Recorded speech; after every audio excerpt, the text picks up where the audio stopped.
जय हिंद मेरे प्यारे दोस्तों, आशा करते हैं कि आप सब बहुत बढ़िया होंगे। मैं am tiger Lakhisarai physical academy पर आपका फिर से करंट अफेयर के इस सेशन में मैं आपका स्वागत करता हूं। कहा जाता है कि इस नदी की धार में ठंडी हवा आती तो है, इस नदी की धार में ठंडी हवा आती तो है, नाव जर्जर ही सही लहरों से टकराती तो है, नाव जर्जर ही सही लहरों से टकराती है तो है। एक चिंगारी कहीं से ढूंढ लाओ मेरे दोस्तों, एक चिंगारी कहीं ढूंढ के लाओ मेरे दोस्तों, इस दिए में तेल से भींगी हुई बाती तो है। यानी सभी चीजें तैयार है, बस आपको क्या करनी है, एक छोटी सी चिंगारी देनी है, फिर आप पूरी तरह से मशाल की तरह जलिएगा और प्रकाशित होइएगा। आपकी तैयारी बेहतरीन है, लेकिन ये करंट अफेयर्स में अगर थोड़ी सी भी चूक हो गई तो आप जो है बाहर निकल जाते हैं। इसलिए मैं करंट अफेयर के इस सेशन को लाया हूं। चलिए करंट अफेयर के सेशन को समय गवाते हुए बिना हम स्टार्ट करते हैं। पहला क्वेश्चन आपके स्क्रीन बोर्ड पर है। पहला क्वेश्चन क्या कह रहा है कि विश्व स्वास्थ्य संगठन WHO का फुल फॉर्म होता है W से वर्ल्ड, S से हेल्थ, O से ऑर्गेनाइजेशन। तो वर्ल्ड हेल्थ ऑर्गेनाइजेशन के बाहरी लेखा परीक्षक के रूप में किसे चुना गया है? तो बाबू ए है गिरीश चंद्र मुर्मू को चुना गया, बी राजीव कुमार को चुना गया, सी मनोज सोनी को चुना गया, या फिर डी ऋतुराज अवस्थी को चुना गया। तो इसका राइट जो आंसर है बाबू गिरीश चंद्र मुर्मू साहब यही हैं, जिन्हें बाबू WHO के बाहरी लेखा परीक्षक के रूप में चुना गया है। तो इसका राइट जो आंसर है बाबू वो है गिरीश चंद्र मुर्मू, गिरीश चंद्र मुर्मू को चुना गया है। अब थोड़े से CAG के बारे में देख लेते हैं।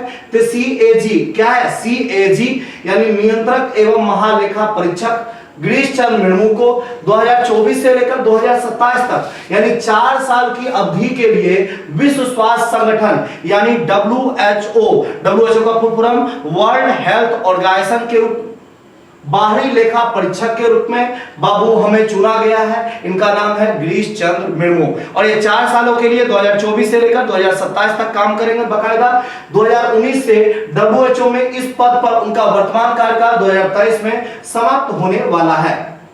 जिनेवा में 76वां विश्व स्वास्थ्य संगठन सभा हुआ, इसमें फिर चुनाव हुआ और इस चुनाव में गिरीश चंद्र मुर्मू को चुना गया है। अब विश्व स्वास्थ्य संगठन से संबंधित कुछ तथ्यों को जान जाते हैं। सबसे पहला तथ्य है कि संयुक्त राष्ट्र की विशेष एजेंसी के रूप में जो काम करती है विश्व स्वास्थ्य संगठन करती है। तो संयुक्त राष्ट्र की एक विशेष एजेंसी के रूप में कौन काम करता है? तो संयुक्त राष्ट्र की एक विशेष एजेंसी के रूप में WHO काम करता है।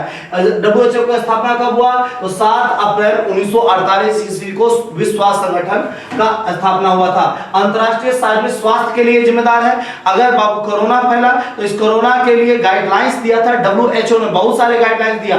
पोलियो फैला उसके लिए दिया गया था, टीबी फैला उसके लिए, एड्स से संबंधित चीजों के लिए। यानी विश्व स्वास्थ्य संगठन दुनिया में जितने भी देश है उनके स्वास्थ्य के बारे में गंभीरता से सोचवाने का काम WHO का है। इसका WHO का मुख्यालय कहाँ है? तो जेनेवा में है, स्विट्जरलैंड में पड़ता है। इथियोपिया के डॉक्टर टेड्रोस एडहानोम घेब्रेयेसस जो है विश्व स्वास्थ्य संगठन के नए महानिर्देशक हुए हैं। थोड़ा सा इसको जो है हिंदी बड़ा ही टफेस्ट है इसका, तो आप नाम याद रखिएगा, यहां लिखा हुआ है, आप अपने से उच्चारण कर ले कि महानिर्देशक के रूप में इथियोपिया के डॉक्टर साहब को बनाया गया है विश्व स्वास्थ्य संगठन का।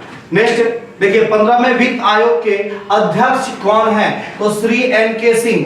15वें वित्त आयोग के अध्यक्ष कौन है? श्री NK सिंह। आपको जुबानी याद होना चाहिए कि 15वें वित्त आयोग के कौन है? तो श्री NK सिंह है। वित्त आयोग के प्रथम अध्यक्ष कौन थे? तो KC नियोगी। कौन है?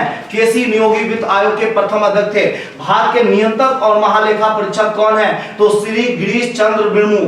श्री गिरीश चंद्र मुर्मू क्या है? भारत के नियंत्रक और महालेखा परीक्षक यानी CAG है, कैग है। भारत के प्रथम नियंत्रक और महालेखा परीक्षक कौन थे? तो वी नरहरि राव थे। कौन थे? वी नरहरि राव थे। नीति आयोग के वर्तमान उपाध्यक्ष कौन है? तो डॉक्टर सुमन बेरी। नीति आयोग के वर्तमान उपाध्यक्ष कौन है? डॉक्टर सुमन बेरी हैं।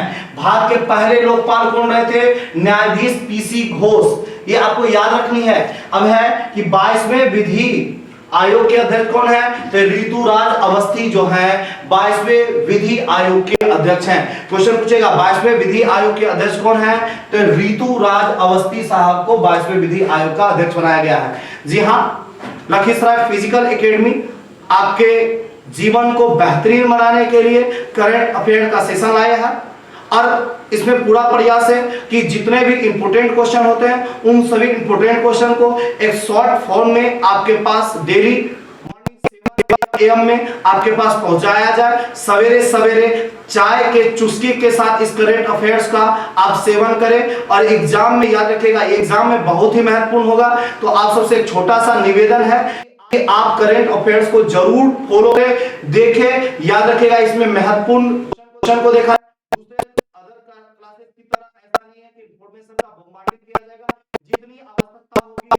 उतना ही बताया जाएगा। आप इसको एक बार दो बार देखें, चीजें अपने आप याद हो जाएगी। इतना ही है। और ऐसे आप हमसे टेलीग्राम पर भी जुड़ सकते हैं, लखीसराय फिजिकल एकेडमी। हम फेसबुक पर भी हैं, गूगल के लिए पीछे जो नंबर है इस पर। नेक्स्ट देखते हैं। नेक्स्ट यहां आपको दिख रहे होंगे, चीन ने कितने अंतरिक्ष यात्रियों को तियांगोंग अंतरिक्ष स्टेशन भेजा है। देखिए चीन जो है भारत का पड़ोसी वाला देश है। चीन ने अंतरिक्ष यात्रियों को तियांगोंग अंतरिक्ष स्टेशन कितने यात्रियों को भेजा है? A option 4, B option 3, C option 2 या डी ऑप्शन 5। यहां आपको कितने आदमी दिख रहे हैं? 3 ना। तो कितने आदमी को भेजने का काम किया है? 3 आदमियों को भेजने का काम जो है चीन ने किया है तियांगोंग अंतरिक्ष स्टेशन, यानी अंतरिक्ष में भेजा है। तो चीन में एक नागरिक सहित को 30 मई को शेनझाओ 16 स्टेशन में लॉन्च कर दिया है और ये तीनों व्यक्ति अब स्टेशन चले गए हैं। भारत चीन बॉर्डर की कहानी थोड़ी सी जान लेते हैं। तो भारत चीन की कुल सीमा की जो लंबाई है 4056 किलोमीटर का लंबाई है। कितना किलोमीटर? 4056 किलोमीटर की ये लंबाई पड़ती है। भारत और चीन के बीच जो रेखाएं खींची गई है उसको मैकमोहन रेखा कहते हैं। ये देखिए ये वाला रेखा जो है यह है मैकमोहन रेखा, भारत और चीन से लगा हुआ। ये 4056 किलोमीटर का है। इसे कहते हैं, यहाँ वाला जो रेखा लद्दाख का सामने वाला जो रेखा है इसे लाइन ऑफ एक्चुअल कंट्रोल कहते हैं, LAC कहते हैं। क्या कहते हैं?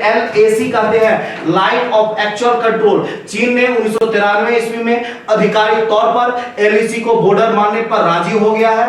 और इस तरह से हमारा एक सबसे कहा भी जाता है कि बहुत बढ़िया हमारे डिप्लोमेट्स थे, कूटनीतिक थे, उनका नाम था चाणक्य। चाणक्य महोदय ने कहा था कि सबसे बड़ा जो आपका शत्रु होता है वो आपका पड़ोसिया होता है और हमारा पड़ोसिया दोनों का दोनों निहायत ... है। ठीक है, अब देखते हैं हाइड्रोजन संचालित क्वेश्चन। देखिए हाइड्रोजन संचालित ट्रेन शुरू करने वाला एशिया का पहला देश कौन सा है? चीन है बाबू। चीन जो है टेक्नोलॉजी में आज दुनिया के सभी देशों में टेक्नोलॉजी में और बाबू ऐसा मामला जिस आपको अभी देसी का ट्रेन चला दिया।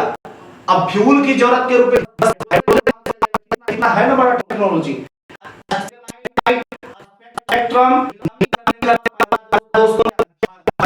भारत ने बाबू सैटेलाइट स्पेक्ट्रम नीलामी कर दिया है।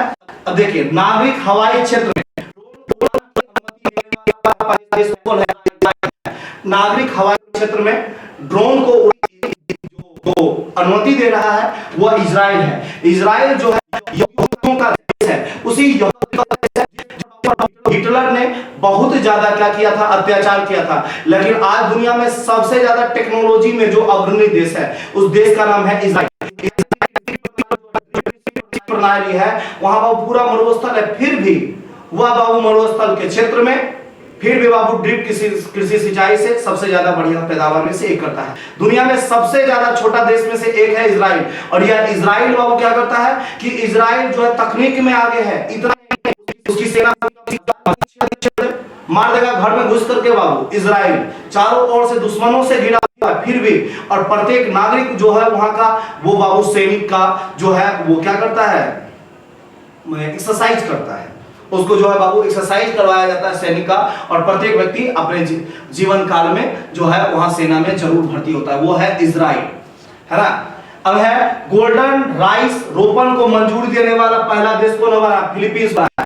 गोल्डन राइस, देखिए गोल्डन राइस एक ऐसी राइस है जिसमें विटामिन ए पाया जाता है। क्या पाया जाता है? Vitamin A. हमारी आंखों के लिए जरूरी होता है। इस गोल्डन राइस को मंजूरी देने वाला विश्व का पहला देश बन गया है फिलीपींस। कौन बन गया? फिलीपींस बन गया है। धूम्रपान पर प्रतिबंध लगाने के लिए दुनिया का पहला तंबाकू कानून पारित किया गया। कहां? न्यूजीलैंड में। न्यूजीलैंड जो है दुनिया का पहला ऐसा देश बन गया जिसने तंबाकू को रोकने के लिए कानून तक के बना दिया है। न्यूजीलैंड। भारत में जहां जाइए सार्वजनिक जगह पर लिखा होता है यहां धूम्रपान ना करे, वहीं सिगरेट सुलगा करके बाबू करता। ऐसे में तो अंदर से सुलग जाता है, लेकिन क्या करे, मन करता है पटक करके मारे, लेकिन नहीं मारते हैं क्योंकि यहाँ मारने के बाद पुलिस कहेगा कि तुम्हारा बाप का क्या जा रहा था। यहाँ सबसे बड़ी बात तो है कि अगर किसी गलत चीज का विरोध कीजिएगा तो सबसे पहले पुलिस वाला कहेगा तुम्हारा क्या जा रहा था, तुमने क्यों किया। जब वही करते तो फिर किसने जीता है? महेंद्र सिंह धोनी की team Chennai super Kings. Chennai super Kings ने बाबू ये 2023 का उन्होंने 5 खिताब अपने नाम किया है। आज जो है दुनिया में सबसे ज्यादा अगर किसी को क्रिकेट दुनिया में क्रिकेट के क्षेत्र में सबसे ज्यादा जो प्यार वो महेंद्र सिंह धोनी को करते थे।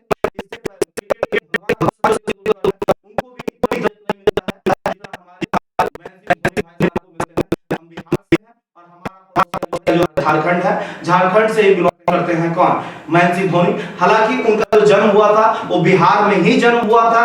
2000 ईस्वी में बिहार से अलग एक प्रांत बना था जिसका नाम था झारखंड। 15 नवंबर 2000 की बात है। समझ रहे? इससे देखिए हम इंटर रिलेट करके आपको बताते हैं तो आप सब भी नोट डाउन करते रहे, वो भी दिमाग में। ठीक है। कहता आईपीएल में सबसे ज्यादा मैच खेलने वाला विदेशी कप्तान कौन है? तो डेविड वार्नर है। डेविड वार्नर बाबू सबसे ज्यादा जो है ज्यादा मैच खेले हैं, विदेशी कप्तान है। आईपीएल में सबसे तेज 100 विकेट लेने वाला खिलाड़ी क्या रहा है? केगिसो रबाडा। रबाडा बाबू सबसे तेज 100 विकेट लिए हैं। कहता है आईपीएल में सबसे तेज 6000 रन बनाने वाला बल्लेबाज का नाम है डेविड वार्नर, क्योंकि सबसे ज्यादा विदेशी वाले यही खेले हैं और बहुत मारते हैं, बहुत मारते हैं। 6000 रन बना दिए।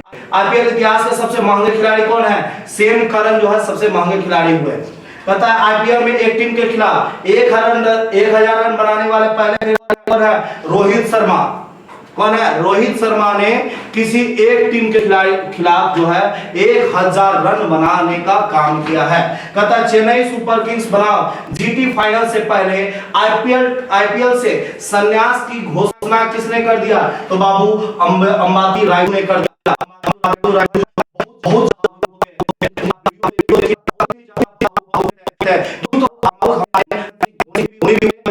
अंबाती रायडू भी हुए और गर्व है हमें कि हम सब महेंद्र सिंह धोनी को खेलते हुए देख रहे हैं। अब नेक्स्ट है कि वैश्विक जलवायु परिवर्तन यानी मौसम में जो परिवर्तन हुआ COP 28 की सलाहकार समिति में किसे शामिल किया गया? आप इनको पहचानते ही होंगे। ये है मुकेश। वैश्विक परिवर्तन COP 28 में जो भारतीय बिजनेसमैन टाइकून मुकेश अंबानी को किया गया है। क्लाइमेट चेंज के पार्टियों के सम्मेलन में बाबू उनको 28वें सत्र के लिए सलाहकार समिति में शामिल किया गया है। यह कॉन्फ्रेंस COP का 28 कॉन्फ्रेंस था। इसके लिए मार्गदर्शन करेंगे हमारे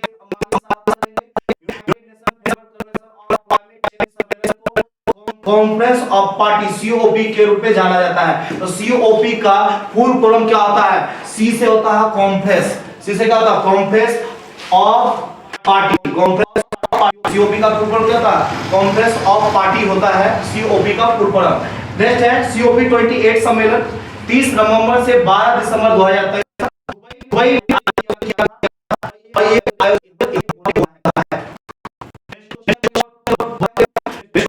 से पहले हम बताते हैं कि हम टेलीग्राम चैनल पर भी हैं। आप हमारे टेलीग्राम चैनल से जुड़ सकते हैं। हमारा टेलीग्राम चैनल है लखीसराय फिजिकल एकेडमी। तो लखीसराय फिजिकल एकेडमी के चैनल पर आप जुड़ जाएं। आपको वीडियो जो कर दिया जाएगा। तो है ना ये कमाल की चीज। चंद्रयान 3 कौन लॉन्च करेगा? चंद्रयान 3 कौन लॉन्च करेगा? यहां देख रहे हैं इसरो। कौन करेगा? ए नासा, बी इसरो, सी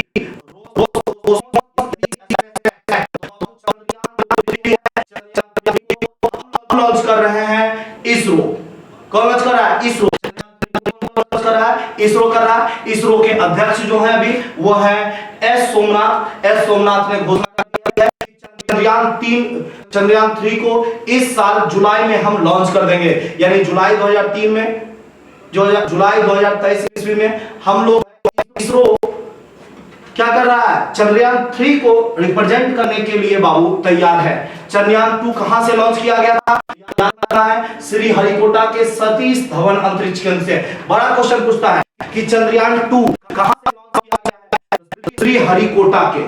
श्री हरिकोटा के सतीश धवन अंतरिक्ष केंद्र से लॉन्च किया गया था चंद्रयान 2। कहता है चंद्रयान 1 भारत का प्रथम चंद्र मिशन कब लॉन्च किया गया था? 2008। और बाबू जिस समय लॉन्च किया गया बहुत कम बजट पे उससे कम में हमने चंद्रयान अपने अंतरिक्ष हमने वो कारनामा कर दिया। भारत कम बजट में बहुत बेहतरीन चीज कर लेता है, बस भारत के बजट को थोड़ा सा उस चीज में और बढ़ाना चाहिए। हम सब शानदार काम कर रहा है, हमारा इसरो जो है शानदार काम कर रहा है, ठीक है।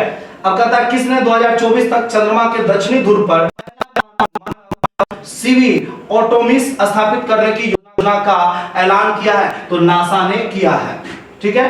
किस देश के चंद्र जांच मिशन ने चंद्रमा पर पानी के साथ जो इसी चंद्रमा पर पानी के खोज कर दिया है, ठीक है।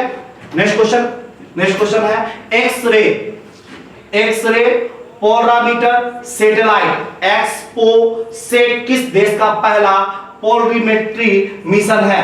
क्या है एक्सपोसेट? किस देश का है? ए अमेरिका, बी रूस, सी भारत या डी आपको क्या दिख रहा है? यहां डी है चीन। तो इसमें से किस देश का यह आपको दिख रहा है?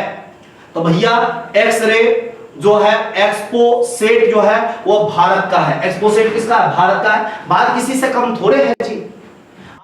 जो है एक्सपोसेट दूसरा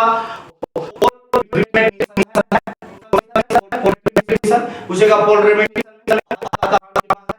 तो पाकिस्तान दूसरा है। इससे पहले एक्सपोसेट मिशन भारतीय अंतरिक्ष अनुसंधान संस्थान यानी इसरो द्वारा बेंगलोर में रमन रिसर्च इंस्टीट्यूट आरआरआई के बीच एक सहयोगी प्रयास के रूप में दिखाया गया था।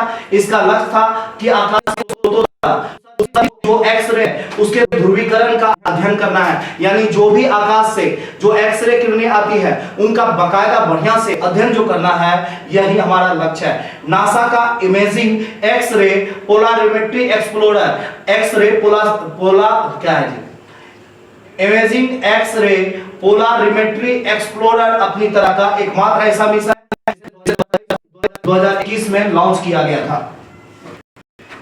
सातवां क्वेश्चन है केंद्रीय सतर्कता आयोग सीबीसी ये विजिलेंस क्या करता है? अगर कोई भ्रष्टाचार में संलिप्त है तो उस भ्रष्टाचारी केंद्रीय सतर्कता आयुक्त करते हैं। केंद्रीय सतर्कता आयुक्त कौन बने हैं अभी? इनका कार्यकाल 4 सालों का होता है या 65 साल जो पहले हो? तो राजीव कुमार, मनोज सोनी, ऋतुराज अवस्थी या डी प्रवीण कुमार श्रीवास्तव। तो इसका राइट आंसर क्या हो जाएगा? 7 नंबर का राइट आंसर क्या हो जाएगा बाबू? तो हमारे श्रीवास्तव भाई साहब को, प्रवीण कुमार श्रीवास्तव को क्या बना दिया गया है? सतर्कता आयुक्त किया गया है। आइए इनके बारे में थोड़ा सा जानकारी लेते हैं। राष्ट्रपति द्रौपदी मुर्मू ने सतर्कता आयुक्त जो है प्रवीण कुमार श्रीवास्तव को केंद्रीय सतर्कता आयुक्त यानी सीबीसी के पद की शपथ दिला दिया है। श्रीवास्तव केंद्रीय सतर्कता आयुक्त के रूप में सुरेश एन पटेल का कार्यकाल पूरा होने के बाद पिछले साल दिसंबर से कार्यवाहक केंद्रीय सतर्कता आयुक्त थे। अब केंद्रीय सतर्कता कार्यवाहक से बदल करके वो अध्यक्ष बन गए हैं। थोड़ा सा इस चीज को और जानते हैं कि केंद्रीय सतर्कता आयुक्त क्या होता है। सीबीसी क्या होता है? सीबीसी तो सीबीसी जो है एक सर्वोच्च सतर्कता संस्था है जो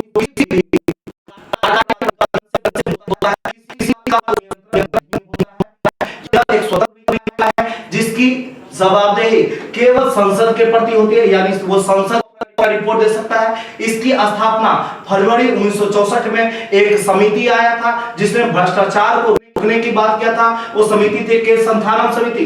तो के संथानम समिति के अध्यक्षता के आधार पर भ्रष्टाचारी विरोधी समिति की सिफारिश के आधार पर जो है बाबू CVC यानी विजिलेंस कमेटी का निर्माण किया गया था। केंद्रीय सतर्कता आयुक्त अधिनियम 2003 लागू किया गया है, संसद द्वारा प्राप्त किया गया और CVC को वैधानिकता दर्जा देते हुए एक अधिनियमित कर दिया गया है। केंद्रीय सतर्कता आयोग के बारे में देख लेते हैं। केंद्रीय सतर्कता आयोग जो बने हैं श्रीवास्तव जी हैं, इनका कार्यकाल 4 वर्ष या 65 वर्ष। 4 वर्ष या 65 वर्ष का मतलब हुआ या तो अपने पद पर 4 वर्ष रहेंगे या अगर वो 62 साल में बैठ रहे हैं तो 3 साल ही, यानी 65 वर्ष में उनको हर हालत में रिटायर होना है। या तो उनका कार्यकाल 4 वर्षों का होगा या 65 वर्ष, दोनों में से जो या और ये जवाबदेह होते हैं। तो ये जवाबदेह होंगे संसद के प्रति। किनके प्रति? संसद के प्रति जवाबदेह होंगे CVC। नेक्स्ट 8वां नंबर क्वेश्चन है CAVA महिला चैलेंज कप 2023 का खिताब किस देश ने जीता है?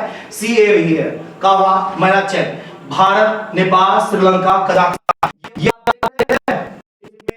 क्या भारत की महिला चैलेंज कप 2023 किसने जीता? तो भारत ने जीता। भारत की बेटियों में बहुत है दम, है ना। भारत की बेटियां मुंह तोड़ जवाब देती है। तो भारत ने काठमांडू में आयोजित, नेपाल की राजधानी काठमांडू, तो भारत ने काठमांडू में आयोजित NSCCAV महिला वॉलीबॉल चैलेंज कप का क्या किया? खिताब जीत लिया है। टूर्नामेंट का आयोजन नेपाल वॉलीबॉल एसोसिएशन द्वारा किया गया था। फाइनल में कजाकिस्तान को हराकर भारत ने चैंपियन लिया, यानी कजाकिस्तान और भारत के बीच मुकाबला हुआ। इस मुकाबला में कजाकिस्तान को पटकनी दिया किसने? भारत ने। और इस तरह से महिला टीम हमने जीता है। इस प्रतियोगिता में कुल 8 देशों ने भाग लिया था। कितने देशों ने भाग लिया था? 8 देशों में भाग लिया था, जिसमें हमारी जीत हुई। नेक्स्ट देखिए क्या है कि किस राज्य ने प्रधानमंत्री जन धन योजना के माध्यम से, प्रधानमंत्री जन धन योजना जानते ही हैं, प्रधानमंत्री जन धन योजना के माध्यम से बैंकिंग सेवाओं का 100% घरेलू कवरेज हासिल किया है? Option number A Paschim Bangal, option number D Nai Delhi, C Telangana, D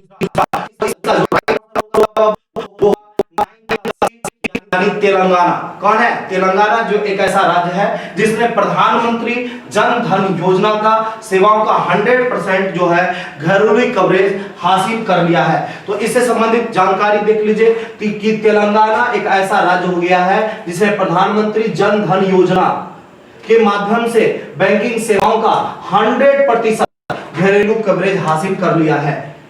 3 number question क्या है? किस देश ने ट्रेन द्वारा कवर किए जा सकने वाले छोटे रूटों पर, किस देश ने ऐसा किया कि ट्रेन द्वारा कवर किए जा सकने वाले छोटे रूटों पर घरेलू उड़ानों पर प्रतिबंध लगा दिया? यानी कि डोमेस्टिक जो फ्लाइट नजदीक है, जहां बाबू ट्रेन जा सकती है, वहां हमको एरोप्लेन नहीं भेजना है। किस देश ने ऐसा फैसला लिया है? तो फ्रांस ने ऐसा फैसला लिया कि भैया जब ट्रेन रूट हम बनवे किए हैं, पैसा उस पर खत्म होवे करता है, सबको पैसा देते ही है, तो फिर तुम एरोप्लेन काहे चलाता है? एरोप्लेन नहीं चलेगा। ऐसा करने वाला देश जो है वो फ्रांस है। फ्रांस सरकार ने हाल ही में छोटे मार्गों पर जो घरेलू उड़ान है उस पर प्रतिबंध लगा दिया है, जिससे ट्रेन पर 2.5 घंटे से कम समय में कवर किया जा सकता है। ट्रेन से जाइए, एरोप्लेन का झंझट छोड़िए। इससे बाबू क्या होगा? इससे विमान क्षेत्र में उत्सर्जन कम होने की उम्मीद है। बहुत ज्यादा जो आप निर्भरता दे रहे हैं कम हो गया। देख लीजिए यहाँ जो है यूरोप है, यूरोप का चित्र मिल रहा होगा, तो यूरोप के बारे में थोड़ा सा आप पढ़ लीजिएगा। अभी हम आपको नहीं बता रहे यूरोप के बारे में। 11वां नंबर क्वेश्चन है कि शीर्ष 500 वैश्विक सुपर कंप्यूटिंग, यानी सुपर कंप्यूटर होता है, सुपर कंप्यूटर में भारत के कुछ सुपर कंप्यूटर को 75वें स्थान पर रखा गया है। यानी 500 सुपर कंप्यूटर है, उस 500 सुपर कंप्यूटर में भारत के सुपर कंप्यूटर को देखा उस 75वें स्थान पर है, उसमें से कौन सा सुपर कंप्यूटर 75वें स्थान पर है? तो बाबू एरावत जो है 75वें स्थान पर है। एरावत कौन से स्थान पे है? 75वें स्थान पर है। थोड़ी सी इससे संबंधित जानकारी, एरावत जो है सुपर कंप्यूटर है, ये पुणे में एआई सुपर कंप्यूटर बनाया गया था। 500 वैश्विक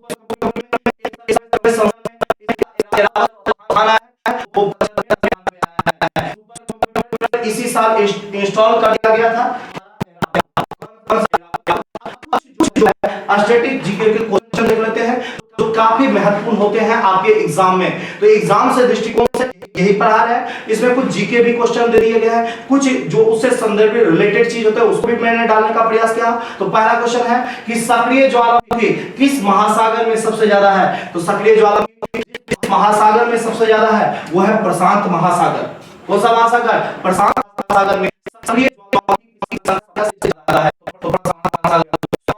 विवेकानंद का असली नाम क्या था? तो नरेंद्र नाथ दत्त था। ये ऐसे क्वेश्चन है जो बार बार एग्जाम में पूछे जाते हैं, ये दुलड़ुआ क्वेश्चन कह सकते हैं कि सबसे ज्यादा ज्वालामुखी कहाँ है? बाबू प्रशांत महासागर में। ये विवेकानंद का असली नाम क्या था? नरेंद्र नाथ दत्त था। फिर क्वेश्चन है पृथ्वी और सूर्य के बीच कौन सी होता है? मूल शंकर। क्या नाम था? स्वामी दयानंद सरस्वती का असली नाम मूल शंकर था। ग्रेनाइट पाया जाता कहां पाया जाता? आग्नेय सेल में। ग्रेनाइट पाया जाता कहां? आग्नेय सेल में ग्रेनाइट पाया जाता है।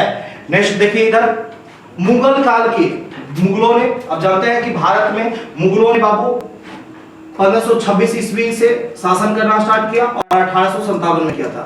मुगल वंश का संस्थापक बाबर था। बाबर ने पानीपत का प्रथम युद्ध लड़ा 1526 में।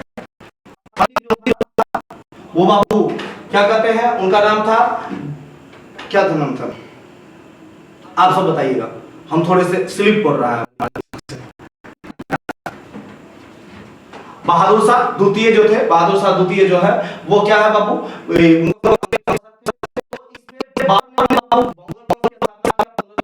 ईस्वी में अंतिम शासक हुए, बहादुर शाह द्वितीय के रूप में हुआ। इसको भेज दिया गया था रंगून, वही रंगून में ये मर गए। तो मुगल की जो राजभाषा थी वो थी फारसी। वो कौन सी थी? फारसी। सबसे पहले जो शासक हुए उसका ट्रिक देख लेते हैं। इसका ट्रिक है भजसा, BHAJSA, मतलब मुगल बादशाह। बी से हो गया बाबर, एस से हुमायूं, बी से क्या हुआ? बाबर, एस से हुमायूं, ए से अकबर, जे से जहांगीर, एस से शाहजहां और ए से औरंगजेब। औरंगजेब की मृत्यु जो हुआ 1707 को हो गया। और इस तरह से टाटा बाय बाय।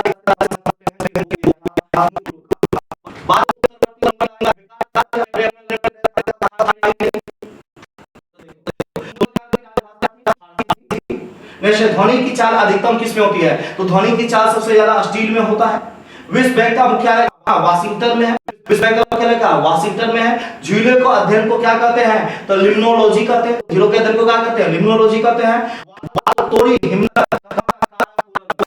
हिमनद कहाँ होता है? काराकोरम में होता है। और इस तरह से यहाँ देखिए आंसर कीज था आपके लिए। तो आज जो है आज मैंने इस पूरे सेगमेंट को खत्म कर दिया है। अगर आपको तो